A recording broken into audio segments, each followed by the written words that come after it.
When you become a Christian, everything changes. We stop fighting for a victory and start fighting from a victory. We are filled with a love that we never knew before Christ. We're given a hope that anchors us no matter what storms we face. Our old broken selves are crucified, and through Christ we are made new, whole, and alive. In Him we have what the world lacks. And this difference, the transformation Christ makes in His people, has always been visible. Even the early world couldn't help but notice it. And recently I've come across this story. It's a true story, and it's just shows how truly different Christians are and how much they stand out. And the background of it is in 130 AD, which is while Rome was still ruling the world and Jesus had already risen and ascended back into heaven. Christianity was spreading like wildfire. A Roman official, curious about the followers of Christ, sent one of his men to observe them, report back who they were and why they lived the way they did. This is what the man wrote, and it's called the Epistle of Matthias to Diognetus. And it says this: For the Christians are distinguished from other men neither by country nor language, nor the customs which they observe. For they neither inhabit cities of their own, nor employ a peculiar form of speech, nor lead a life which is marked up by any singularity.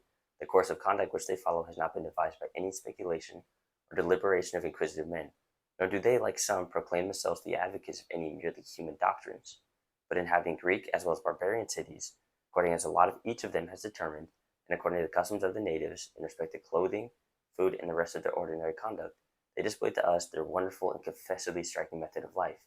They dwell in their own countries, but simply as sojourners. As citizens, they share in all things with others, and yet endure all things as if foreigners.